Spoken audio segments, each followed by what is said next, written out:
Theater, a series of hour-length dramas based on some of the most significant writings of our time, with an introduction and commentary by one of the great personalities of the American theater, the distinguished actress, director, and producer, Eva Le Gallienne.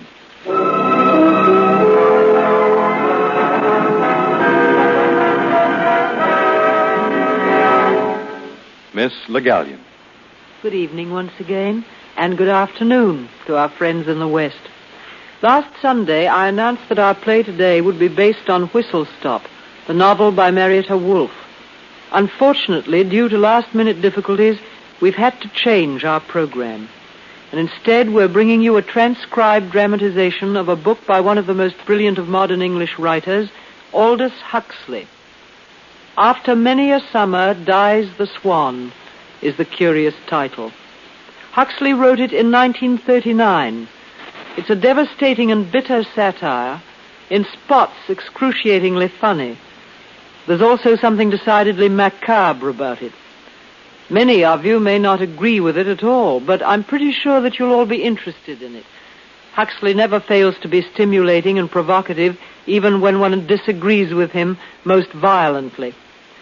The setting of this strange intellectual excursion is California, and our performance today actually takes place there, for while I am speaking to you from New York, the players of our company are in Hollywood. I invite them now to begin their performance of Aldous Huxley's After Many a Summer Dies the Swan.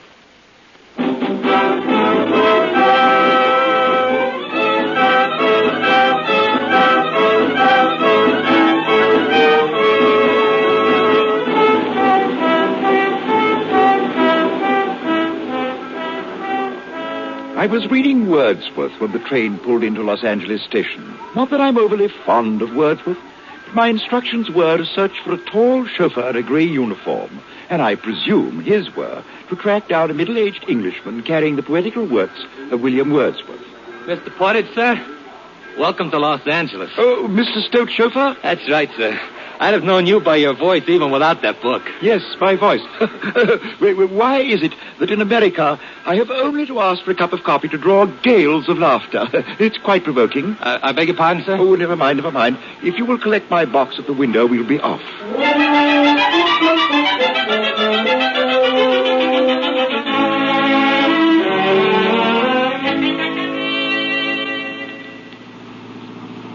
Mr. Stoit's motor car rode exceedingly smoothly, and I abandoned myself to the pleasure of looking. The Southern California rolled past the windows. We were traveling westward.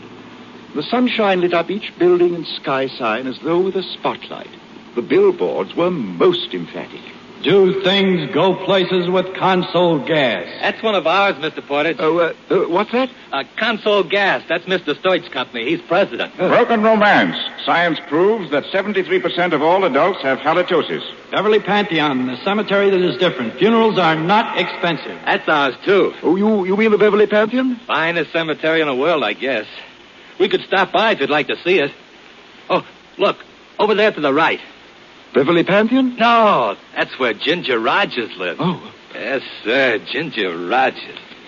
Pantheon's down the road, sir. You, too, can have abiding youth with drill form figure control. That's Groucho Marx's place over there. Here we are, the Beverly Pantheon. Beverly Pantheon, the personality cemetery. Oh, that's the Tower of Pisa, isn't it? Except that it doesn't lean. It's the showplace of the Beverly Pantheon. Mr. Stoit had it straightened special. $200,000, that's what it costs. Yes, sir.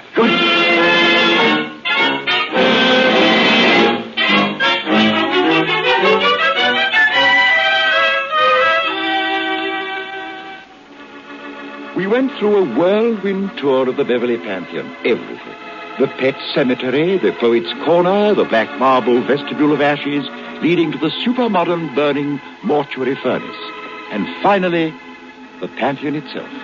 And overall, the inescapable crooning of a perpetual Wurlitzer automatic organ. This new heaven of the Beverly Pantheon seemed to promise all the more conventional delights, with the added joys of everlasting tennis, eternal golf, and millennial swimming.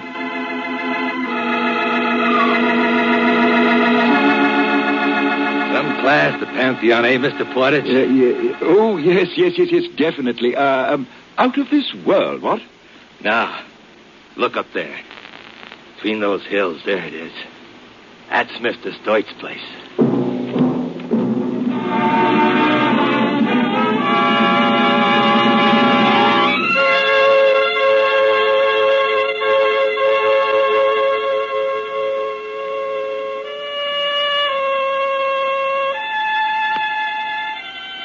On the summit of the bluff, as though growing out of the rock, stood a castle. The thing was Gothic, medieval. Medieval not out of vulgar historical necessity like the castles of France and Germany, but out of pure fun and wantonness. Platonically, one might say. It was medieval as only a witty and irresponsible modern architect and engineer is equipped to be. Want to ride, Mr. Proctor? Oh, hello, George. Nice of you to stop for me. Always glad to, Mr. Proctor. This here's Mr. Portage from England. I'm sure he won't mind. Oh, not at all. Pleased to meet you, sir. How do you do? Visiting Mr. Stoit, Mr. Portage? I am here on business. I'm to catalogue the Hoback papers. Mr. Stoit's just bought them. A historical treasure, you know. You're a scholar? well, a bit, yes. A scholar and a gentleman. Well, there are worse types of human beings. I might almost claim to have been one myself long ago. You're not William Proctor, are you? Not the one who wrote short studies in the Counter-Reformation? Well, I'm figured. Remarkable building, the castle, isn't it?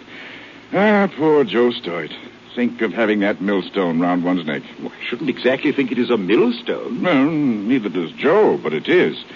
Perhaps it might help you if you knew about Joe. We were at school together, he and I. Only nobody called him Joe in those days. We called him Slob or Jelly Belly. You see, Joe was a fat boy, and how we punished him for his glandular deficiencies. You might remember that fat boy when you meet the man. Help you to understand. Well, here I am at home. George, I'll get off here. Okay, Mr. Proctor. Have a good time, Mr. Portage. Thank you, sir. Thank you.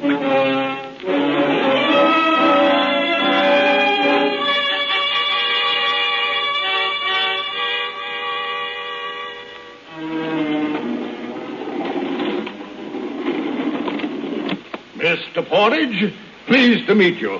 My name's Stoit, Joe Stoit. Oh, You're older than I thought. Oh, the sere and withered leaf, you know, one sinking... What's your age? 54. Only 54? Ought to be full of pep at 54. How do you do with the lady? Well, mon beau printemps, mon été. What's that? No use talking foreign languages to me. I'm head of an oil company. Got 2,000 stations in California alone. And not one man in any of those filling stations that isn't a college graduate. Go and talk foreign languages to them. Yeah, you're to do those old papers, aren't you? What the devil is the name of them? Roebuck, Hobuck? Just bought them this summer. The Hoback papers. Hoback, that's right. What were you saying about women when you started that foreign stuff one day? What was implying it was normal for one's age. What do you know about what's normal at your age? Go talk to Dr. Obispo about that. Dr. Obispo? It won't cost you anything. He's on salary. He's a house physician. Knows everything about long life. Want to see the castle? I'll take you around. Well, that's very kind of you. I've already seen your burial ground. What? What's that? My burial ground? What the devil do you mean? Well, I understood. That is that you own the Beverly Pantheon. That. Well, don't say that again. Got bombarded, as you know. Can't get excited, Obispo warned me. Come on. It is a large castle, isn't it? 20 stories. We'll go down to the hospital now. Stoit Hospital for Children. They call me Uncle Joe. Well, they do. Poor kids. Makes me feel kind of like to cry. By the way, Mr. Portage. Have you got a religion? Well, more or less, yes. The late Mrs. Stoit was very religious. Taught me a slogan. God is love. There is no death. Good one, eh? There is no death.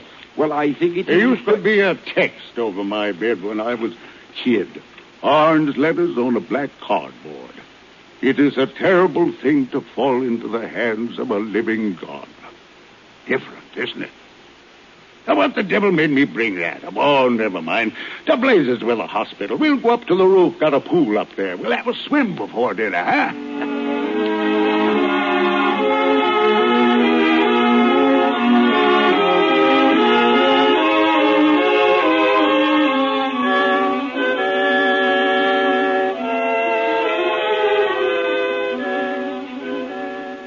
The view from the swimming pool was remarkable.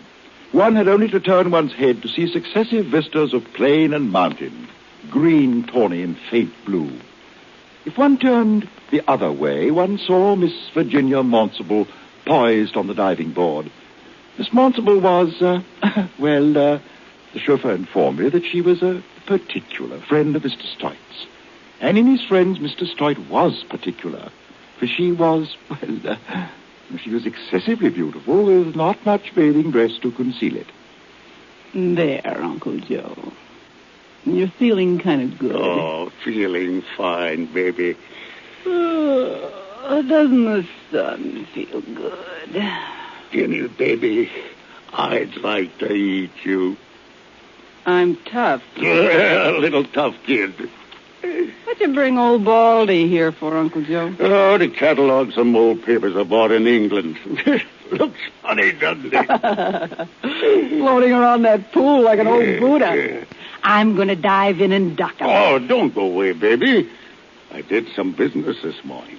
Might make a lot of money, real money. How much? Maybe $500,000, maybe $1 million, maybe even more. Uncle Joe, I think you're wonderful. It's easy, baby, easy. Easy nothing.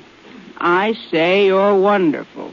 So just keep your own mouth shut. Stop it. You're tickling me. Stop it. Oh, my wonderful Uncle Joe. I'll give you presents if the deal goes through. What'd you like, baby? I don't know. I never really want things bad. Uncle Joe, I don't think I want anything. Ah, that's what I like about you, baby. No, I don't want anything. Don't you, Virginia? Well, I do. Obispo, don't pussyfoot up like that. I don't like to be startled. I don't like it at all. Not at all. Mr. Stoyd, I don't advise you working up a temper. Anger is a poison, my friend, and not a slow one. But if you want to shorten your life instead of lengthening... All right. What do you want, Doctor? To be precise, I want to inject 1.5 cubic centimeters of this stuff into the great man's gluteus medius. So off with you, Virginia. Sig, you're an old... Up along, Angel. You think you're Tyrone Power or something, don't you? You're ready for the injection, Mr. Stewart. Obispo, I don't like the way you talk. No, I don't suppose you do. It makes your blood boil, but when your blood boils, your blood pressure goes up, and, well, you just can't afford to be angry with me. Obispo, I put you on your feet after the last stroke, Mr. Story. Without me, perhaps next week, the week after, within the year. Don't talk like that. I don't like it. But if I continue my research, perhaps 10 years more for you. Or 20, or 30, or even... Well, there's no guessing about that. You think there's a chance, Obispo? You really think that... That, my friend and benefactor, time will tell. Ready now for the injection? Roll over.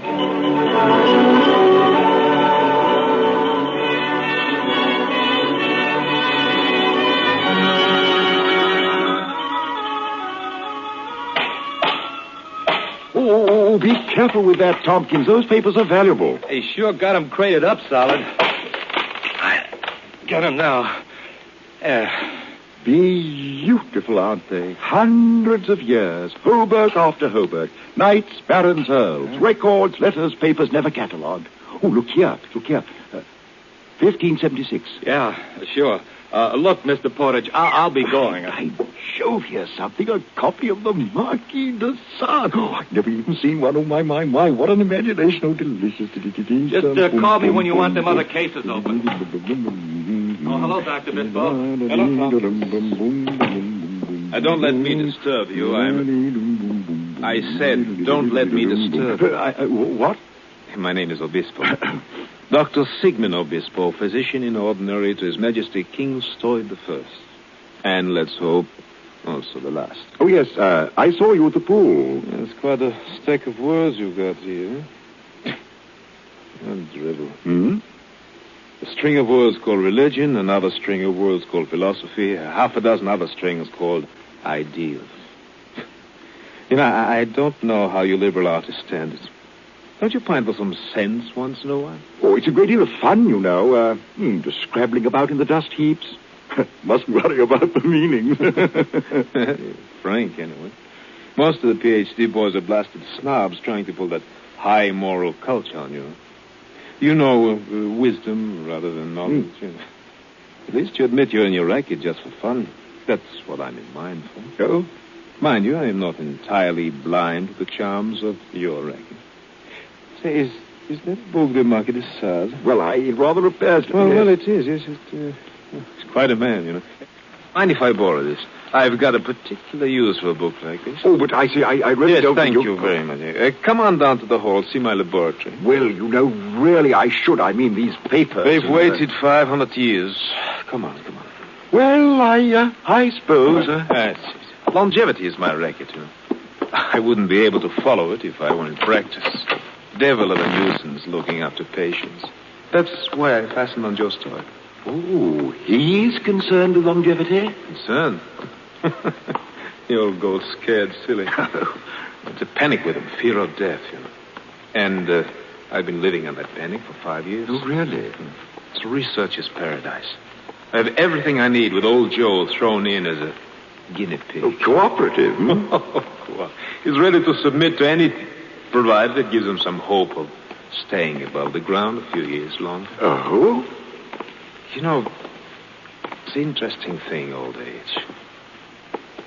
Why should dogs be senile at 14 and parrots alive and kicking at 100? Or a fish live to 200 without signs of senility? While poor Joe Stoid... Oh, here we are. Fragrance, huh? That's our mice. We've got nearly 1,000 of those. Hello, Doc. Oh, my assistant, Pete Boone. Pete, this is Mr. Portage. Glad to meet you, sir. Oh, yes, sir. Pleased to meet you. Pete is a bright boy. Knows his physiology. Good with his hands, too. Here, look at these mice, Portage. Lively, aren't they? They're lively enough while their fakes last. They're shut full of what I poured into old Joe this morning. Not that the old devil needs it, with young Virginia around. I'll go get the diet sheets now. Well, put my foot in it again. I beg your pardon? Poor old Pete. He's fantastically in love.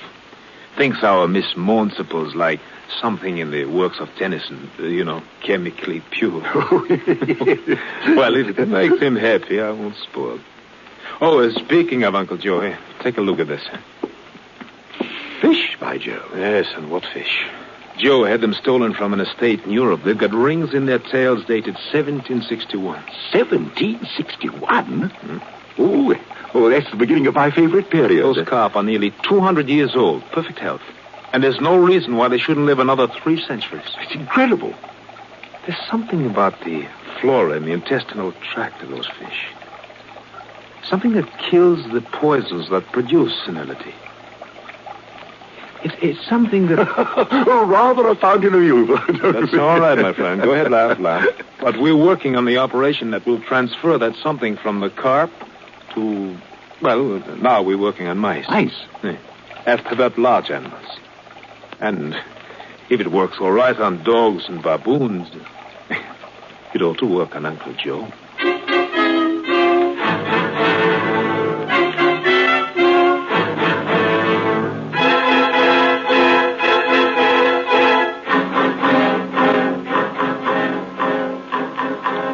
We had dinner in the small dining room.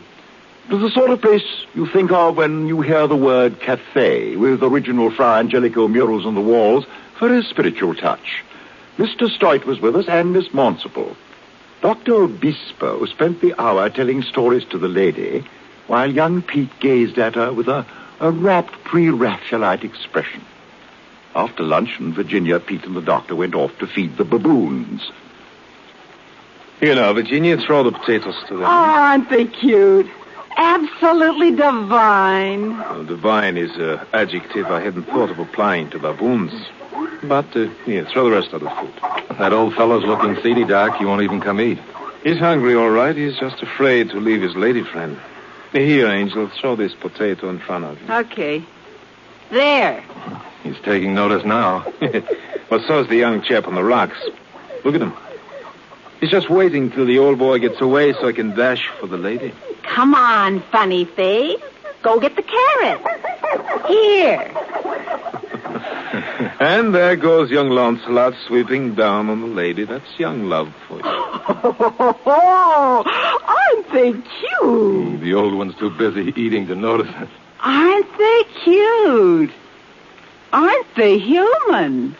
Mr. Proper would say it the other way around. Aren't we baboon-like? Oh, that's silly.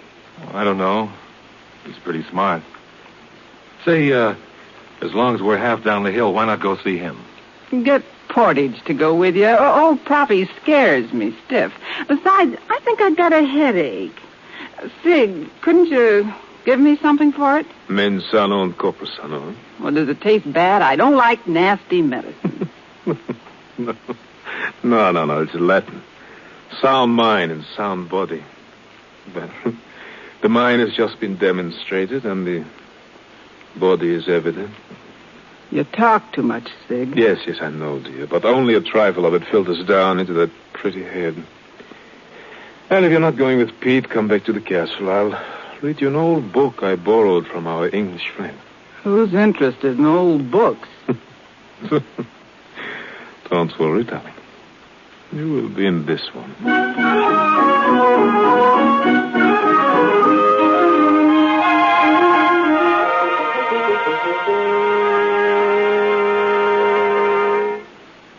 Well, Mr. Portage, did you meet the ogre of the castle? I remembered about, Jelly Belly. That made it easier, Mr. Proctor. Ah, poor Joe. I remember even at school he was the kind of fat boy who bluffs it out. Fights back. Buys popularity by treating the girls to ice cream when he has to steal a dime from his grandmother's purse to do it. Believes it when they say he'll go to hell. Poor Joe. Ah, but that's life. And, speaking of life, Pete, how's the work going? Oh, it's going just fine. Mm-hmm. If you succeed, what happens? Why, life is prolonged. Yes, I know that, but I meant something else. A dog, for example, isn't that supposed to be a wolf that hasn't fully developed? A sort of unborn wolf? Isn't that so? Mm-hmm. There's a theory like that. In other words, it's a tame animal because it doesn't have time to grow up to savagery. Isn't that supposed to be one of the mechanisms of evolutionary development? Yes, that's right. But what will happen with man? What would he grow into if you lengthened his life? You know, Pete, time and craving. That's our life. Now, what are you offering us? Another 200 years of time and craving? Time, Mr. Proper, for more good. Time doesn't guarantee good, my boy. But you can fight for good, Mr. Proper. We fought for good when I was in Spain. And you'll find, Pete, that evil comes even out of those fights for good. But, what do you expect people to do when we're attacked by fascists? Sit down and let their throats be cut? No, I expect them to fight. People generally do, and the results are generally disastrous. I should like them to try something more effective someday. Yeah, but that's cynicism. Defeatism. Hey there, Proctor. Oh, here comes the Lord of Stoit Castle. What is it, Joe? Why the devil can't you leave my man alone? Which man, Joe? My estate manager. Interfering with him in his work. You've been bothering him about those blasted farm hands again. What do you think you're doing? What's the idea? The idea? It's an old one, Joe. Your manager's treating those harvest hands like vermin, not like men and women. They haven't enough to eat. You're trying to make reds out of them. You're a lousy agitator. I thought we were talking about eating. You're stalling. Eating and working, wasn't that it? I've put up with you for years, Bill, for old time's sake. But you're making the place dangerous for decent people to live in. I'll have you run out of the valley. I'll see that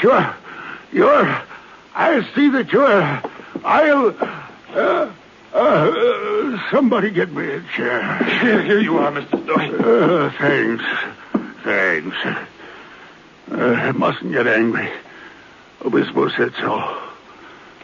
Terrible thing. Terrible to fall into the hands of a living God. Terrible. What's the matter, Joe? Nothing. I'm better. It's all right. I've got something to show you, Joe. Been meaning to. It's a sun motor. A thing for making use of solar energy. Runs my electric generator. What? Why the devil do you want to do that? Haven't you got your current wired in from the city? Well, of course, but I'm trying to see how independent I can be from the city. Little Jeffersonian democracy. You're turning back the clock, Bill. You're going against progress. Am I? Well, don't worry about it, Joe. You're a crackpot, Bill. I guess you always will be. But remember what I said. You stay away from my manager. I won't stand it. I'm the boss on my estate.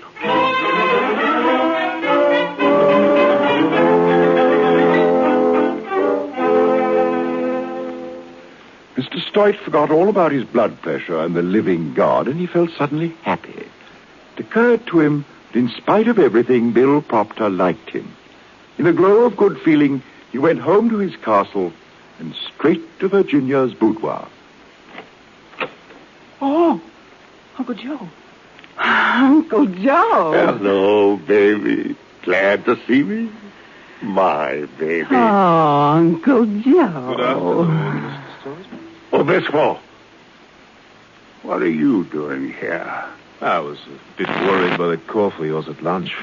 That's why I came up here, to make sure of catching you the moment you came in. Prevention, you know, is better than cure. I'm not going to let you get influenza if I can help it. Oh, is that it? Well, I feel fine. Nothing wrong with me at all. That cough wasn't anything. Only my old, chronic bronchitis. Yes, but I'd like to listen in. Open your shirt. He's right, Uncle Joe.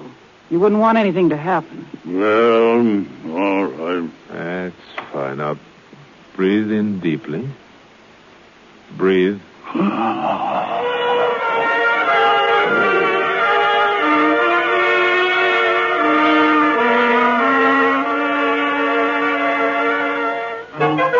Night fell on Stoit Castle, and the long halls were shrouded with shadows.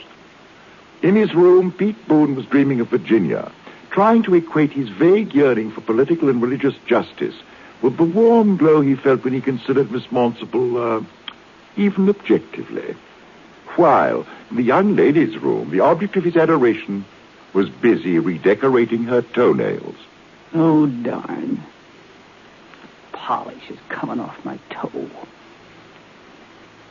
Darn it.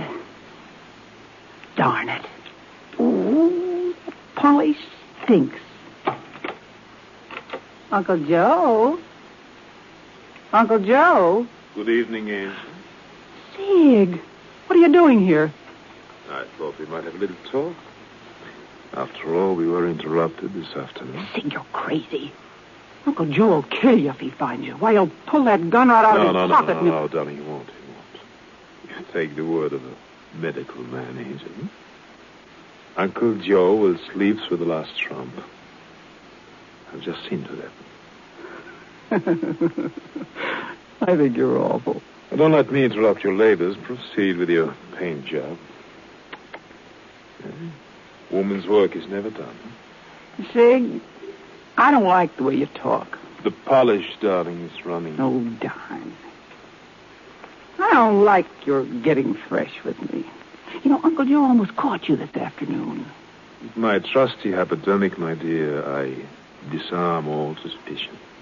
But you're not even romantic or anything. You just laugh at me and you make dirty cracks. Well, it isn't even nice. You know, I admired the way you flirted with young Pete this evening. Uncle Joe was hopping jealous of her. Oh, darling, poor Pete. Just wait till I get time for you. That's my toenail. Oh, you. It takes a professor of pharmacology to put an old buzzard into a coma with a few drops of this and that. I won't have you calling Uncle Joe a buzzard. No. Shall we say, then, a senile, foul-smelling goat? Why, you dirty. Uncle Joe's a better man than you'll ever be. I think he's wonderful. Yes. You think he's wonderful. But all the same, in about 5 minutes, you'll be kissing me. What? Why, you filthy, dirty, Look out, nasty. darling. You're spoiling the polish on your toes. Just wait till I'm finished. I don't believe I will.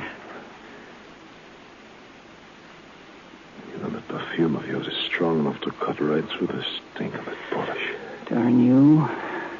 Get away from me. No good. Virginia, I believe you're going to kiss me now. Oh, you rotten Abe.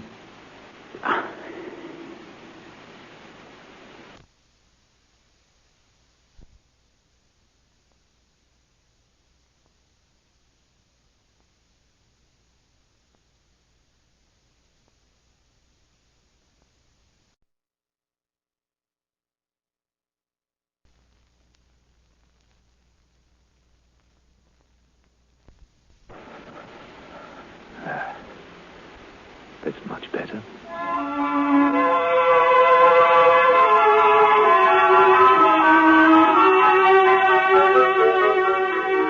And in the master bedroom, under a 25-foot mural of the crucifixion of St. Peter by El Greco, the Lord of Stoit Castle slept with a revolver under his pillow and with fear sitting at his bedside. Crawling, damp fear. In his dream, the shroud flapped, and he heard the squeak of the screws. It clamped down the heavy lid of his coffin.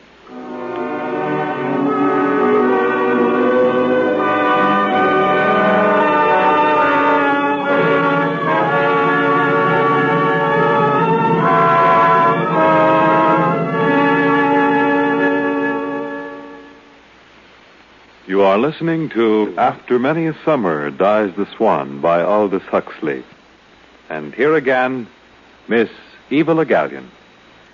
As a playwright, he has been less successful, though I've always liked his play, The World of Light. Some critics have resented his increasing concern with the field of mysticism, which has naturally caused a change in the manner as well as the contents of his work. Sidney Case says of him, for instance, from being anxiously intellectual, he became too confusedly anti-intellectual. Well, people who think along these lines bemoan the fact that he has become less and less an entertaining novelist and more a man absorbed in the search for truth. I see no reason to condemn a man for that. Might be a good thing for the state of the world in general if more of us engaged in this arduous occupation. One of the results of this concern of his is his book, The Perennial Philosophy, which has opened doors to many thousands of people, including myself, and which seems to me a tremendously valuable contribution to living. But we'd better get on with our story, which presents Mr. Huxley in what one might perhaps call his middle period. So we'll resume with Act 2 of After Many a Summer Dies the Swan in just a moment. This is NBC, the National Broadcasting Company. KFI, Los Angeles, Earl C. Anthony, Incorporated. Ooh, 102. 102. By 102. 102. Ooh, 102 is the right light brew. 102. Perfected after brewing 101 brew. 102. Brew 102 is the brew for you. A whale of a pale, dry brew. Meyer Brewing Company, Los Angeles. Now, Act 2 of the new theater's transcribed production of After Many a Summer Dies the Swan.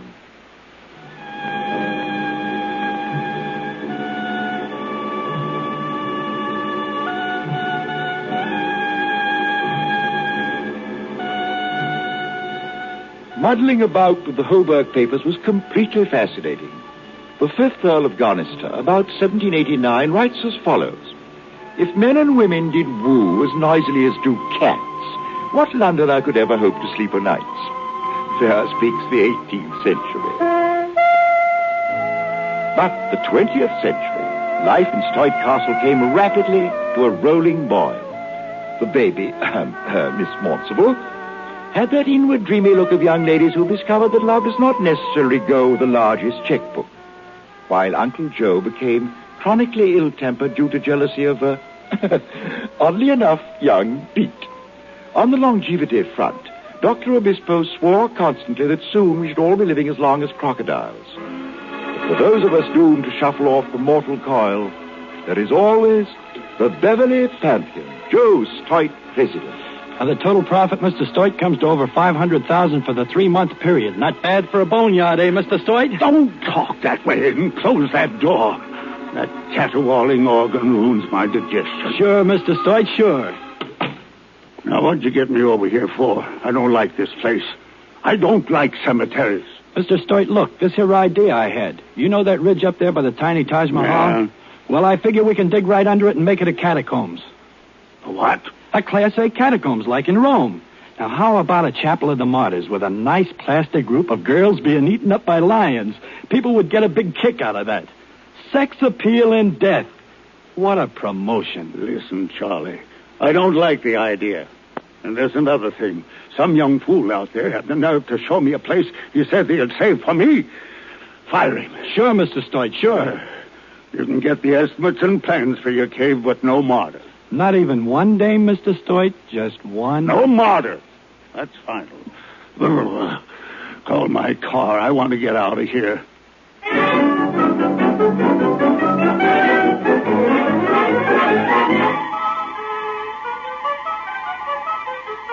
Now, you tell me about Pete Boone.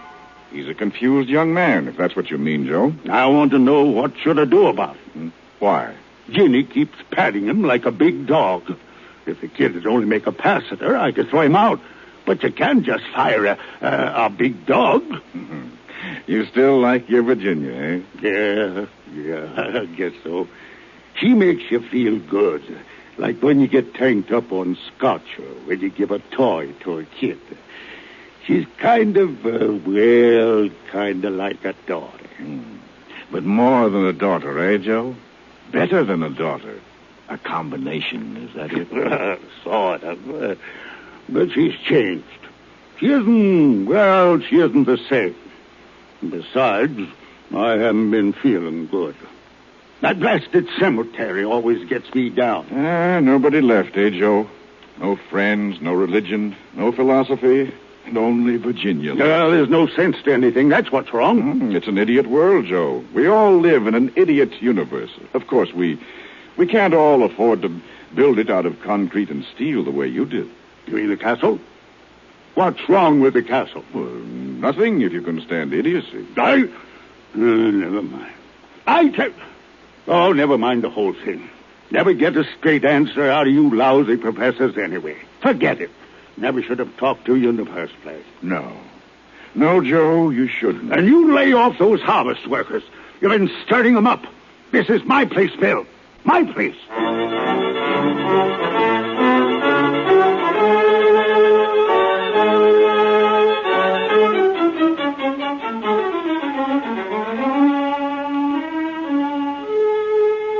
Working on the Hoburg papers kept me busy during the day. Most of it was dull, merely accounts, legal documents, and business letters. Not at all my cup of tea. But at 12 o'clock, I found the parchment-bound notebook belonging to the 5th Earl of Gonister. The first entry was July 1780, and as I read, I could hear in my mind's ear the strong voice of the 5th Earl, author of this remarkable journal. July 1780. One of the church livings in my gift being vacant, my sister sent to me today a young divine, whom she commends for his virtue. But I will not have him. Give me the parson that drinks deep, rides to hounds, and games the night away. Such a parson tests the faith of his flock. And it is thus we come to salvation. A wicked old fellow. Now, let's see. March 1784. Open the old tombs beneath the house today. A kind of ropey slime depends from the roof, and coats the walls. It is the condensation of decay. Hello! Tombs beneath Gonister House. That'll cause quite a ripple in England. Let's see now. 1789, 94, 95. I have tried King David's remedy against old age and found it wanting. Warmth cannot be imparted, but only evoked. I'm an old man now, weak and shrunken, without desires. So, the fifth Earl suffers from Uncle Joe's complaint. Well. July 1796. There are carp in the fish ponds at Gonister with leaden discs which were attached to their tails in the days of Charles I, 300 years ago. By George, so he's onto the carp, too. I marvel at the strength and unimpaired agility of these great fishes. The secret of eternal life is not to be found in old books or even in heaven. It is to be found in the mud and only awaits a skillful angler. The secret of life in the mud. Well, won't that hand over his poet Joan his best ideas on longevity anticipated in the 18th century and by the fifth Earl of Gonister?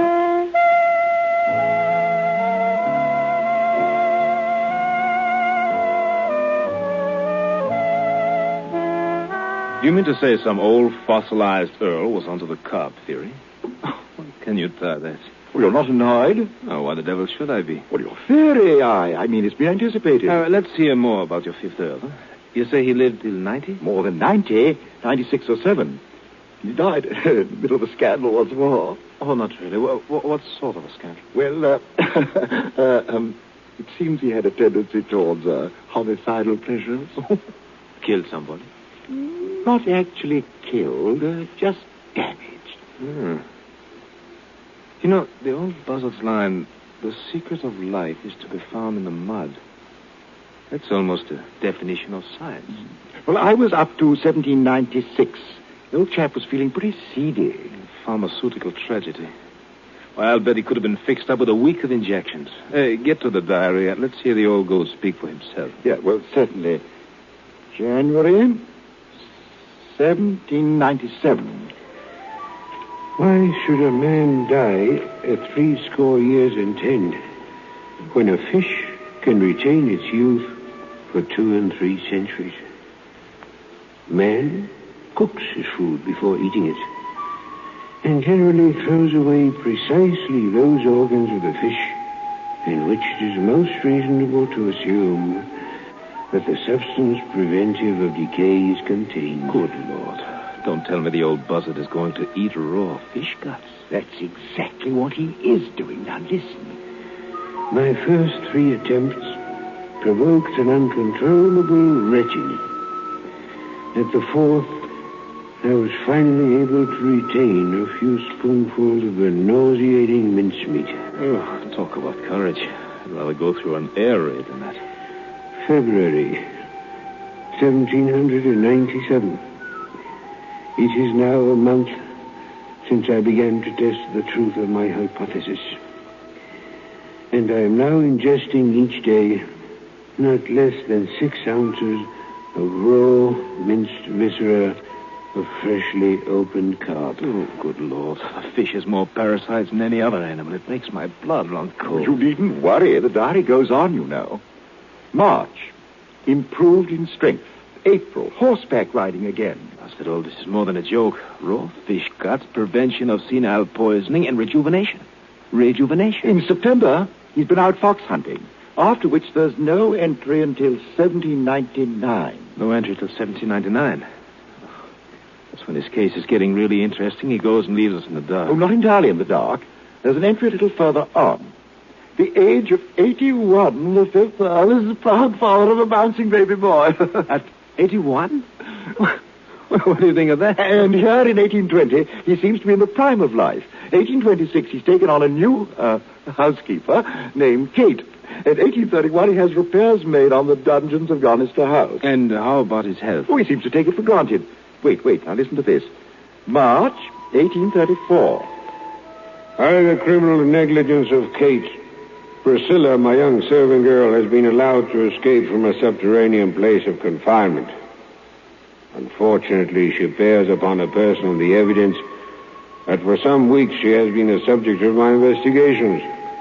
She holds in her hands my reputation and perhaps even my liberty and life. Well, there it is. That's the scandal. Well, the old devil. The girl must have told her story. Well, what's next? I really can't make it out. It is devilish odd. My funeral will be conducted with all the pomp befitting my rank and virtues.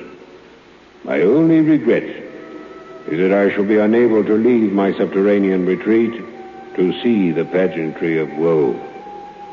I go now to my own private hell, deep beneath the walls of Gonister House.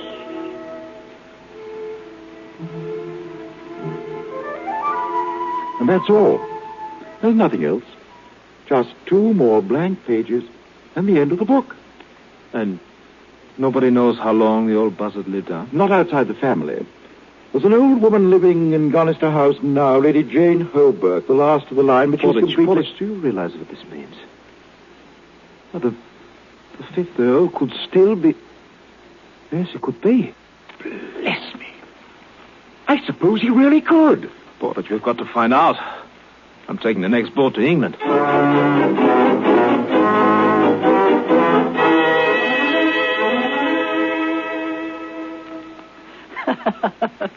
Sig, you're crazy. You're absolutely crazy. Why are we going to England? It's a secret, Angel. I haven't even told Uncle Joe yet, but you take it from me. We'll go. Well, I wish you'd go somewhere. And I don't mean England. Harsh words, Angel. I mean it. I don't like the way you act. I feel like I'm double-crossing Uncle Joe all the time. Darling, you are. Besides, I haven't been able to say my prayers. I don't like you, Sig. I don't like you at all. Still, there isn't much you can do about it, is there? You make up your mind that you hate me, don't you? That you won't speak to me again, won't even look at me. Sig, go away. But you can't keep that promise, can you? No. You don't mean that at all.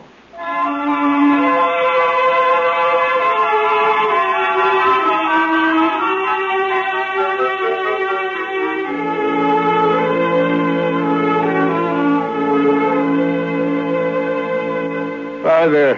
Portage. Yes, Mr. Stoight.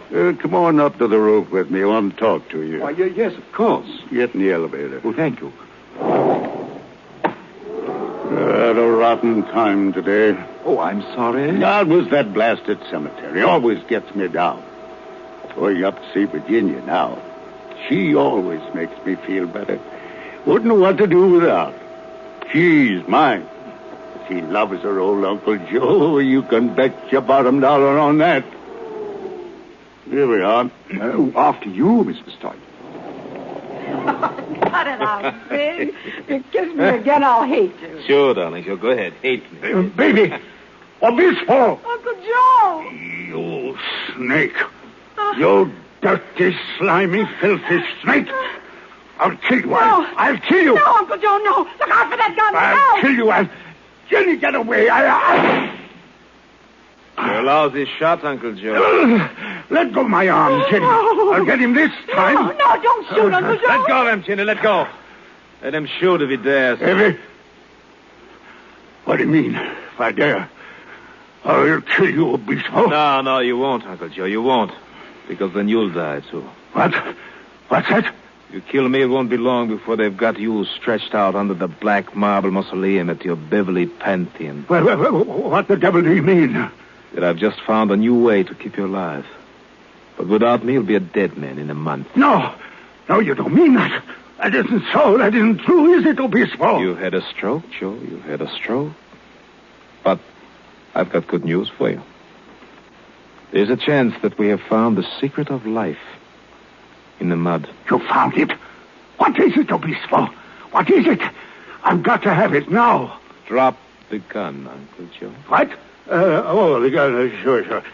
What is it, Obispo? I'm going to live. I'm not going to die. We shall see, Joe. You've got to keep me alive, Obispo. You've got to. Oh?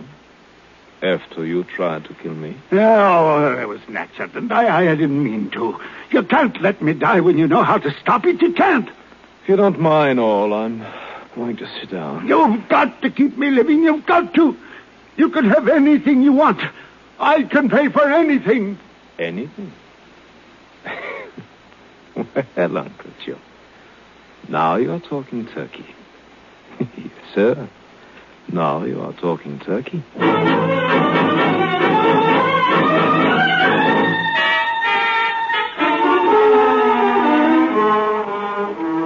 The Stoic private airplane whisked the party to New York, then Gander, Newfoundland, Shannon Island, and finally, the modern Chariot of the Sun set down rather roughly at Croydon Airport, London. Consul Gas supplied a tremendous black limousine, and off it drove through the diluted London sunshine down into the country towards Garnister House.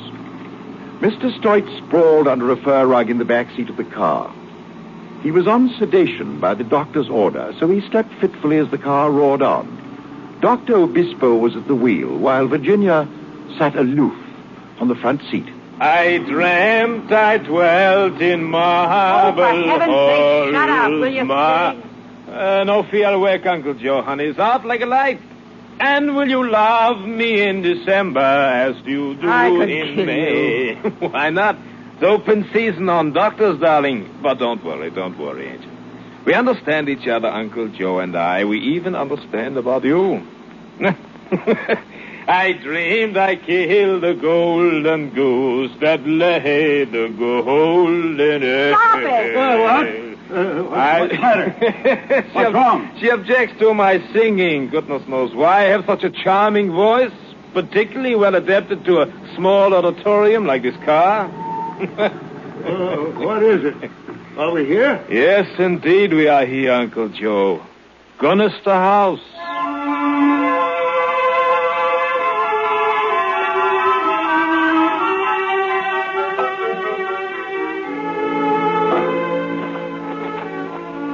I don't like it, Uncle Joe. It's scary. Oh, it's all right, baby. It's all right. Yeah, look out for the creepers on the path.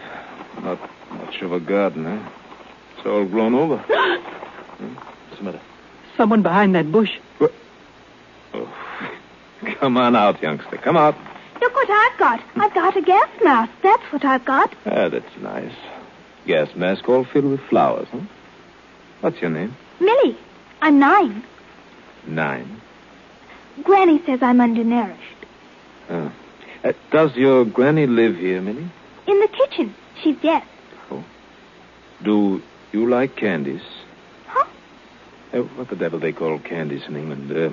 Would you like some sweets? Let us in and you can have them all. Well, I don't know. Oh, nice chocolatey sweets. Whole box of them. Well, all right. Come on.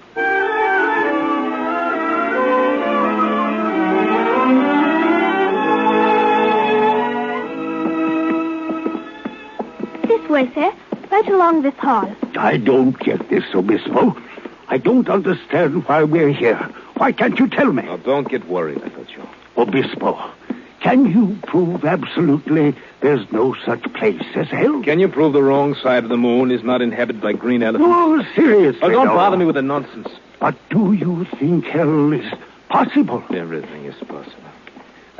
Millie. Yes, sir? Where's the cellar door, dear? No. What do you mean, no? Just show us the door to the cellar. I won't, I'm afraid. There's ghosts down there. You don't have to go, dear. Just show us. If you don't, you shan't have any more candies. Sweets. Come on, give them back. No. Yes, I'm going to eat them all up myself. Please don't. They're good. I want some. Oh, poor little Millie isn't going to have any more sweet chocolates. They're so good. I want my sweets. Now till you show us the door to the cellar, dear.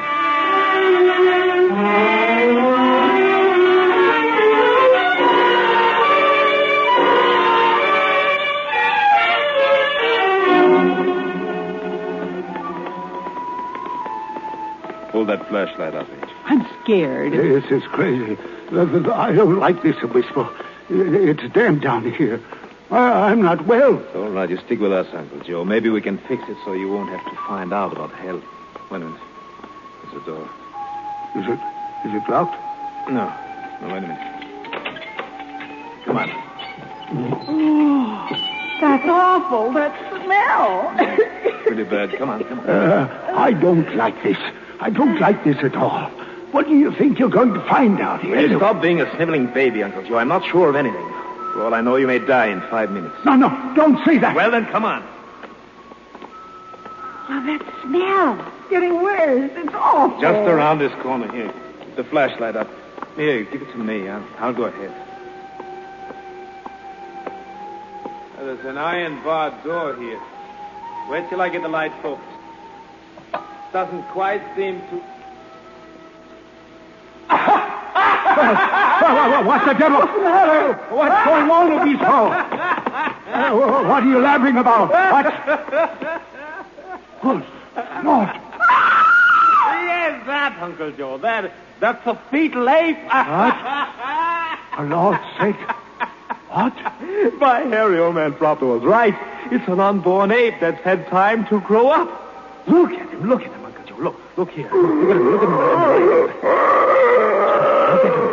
Isn't it so good? Look at the face. His matted hair, deep eye sockets, no eyebrows. Look at the forehead. Dirty wrinkle, and that shelf of bone jutting out over his eyes. Just look at him. Look at him scratch. Look at him, Joe. The fetal ape. But what is it? What is it? It's a man, that's what it is. Look at the ribbon across his chest. That's the Order of St. George. You're looking at the noble lord, the 5th Earl of Gunnersbury. No. Yes, the 5th Earl of Gunnersbury. 201 years old last January. But what happened to him? Just time. Time? Yes, he never died, so he had time. Time for a man, the unborn ape, to grow up to be. Oh, take me away. It's awful. But it's the best joke I ever heard. It's absolutely the best. We don't have to experiment anymore. You know, it works. What do you mean? You can start taking the stuff at once. Oh, no. Yes, if you're willing to become like that, you can live forever, Joe. What do you say?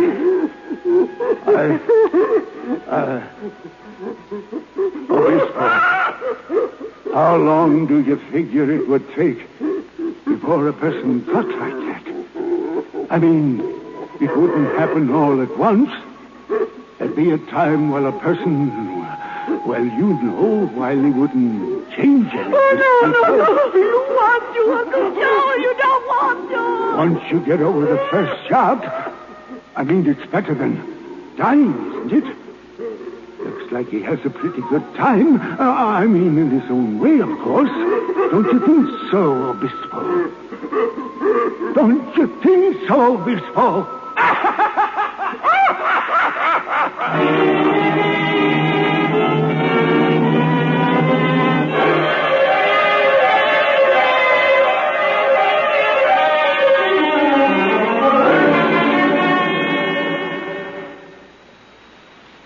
You have heard After Many a Summer Dies the Swan by Aldous Huxley. The dramatization was by Ernest Kenoy. And here again, Miss Eva Le Gallion. Oh, there's something decidedly ghastly about that ending. Might almost have been written by Edgar Allan Poe. Makes me glad it's still daylight here. Now about next week. We're going to present a very different kind of story in a decidedly popular vein. One for which we have had many requests. It's a new dramatization of Daphne du Maurier's great yarn, Rebecca.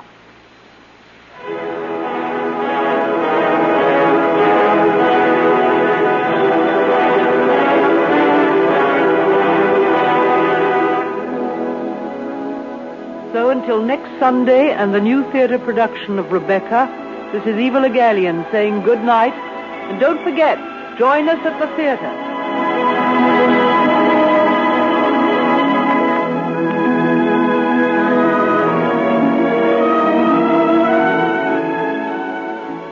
Tonight's production of After Many a Summer Dies the Swan was transcribed in Hollywood.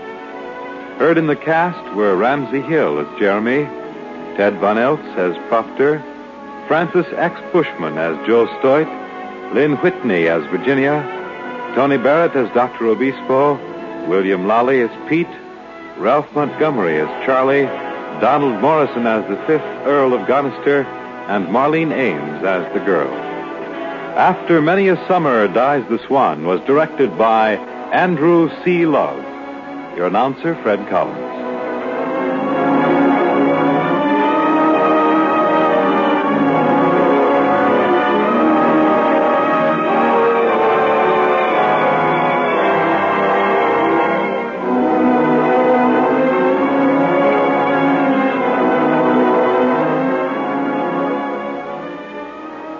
It's the Silver Jubilee on NBC.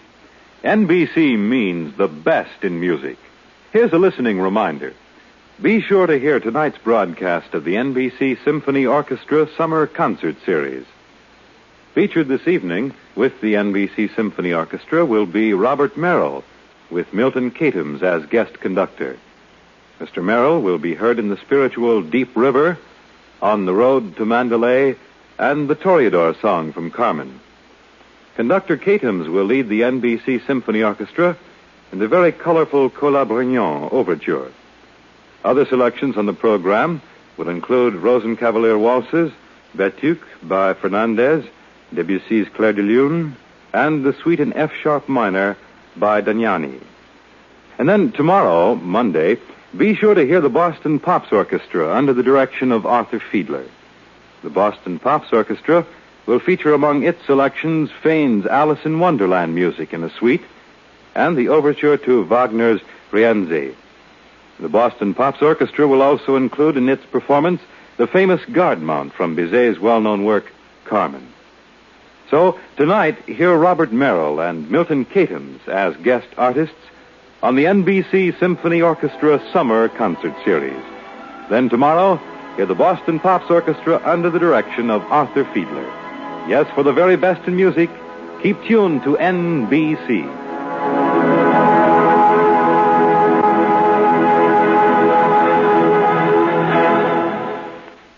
This is NBC, the national broadcasting company.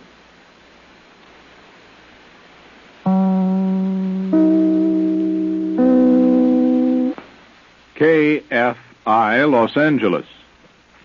$100 million now. Coast Federal Savings. Open your savings account at Coast. Coast Federal Savings. Coast Federal pays you more. Ninth and Hill on the ground floor. $100 million now. Coast Federal Savings. Largest in the West. Open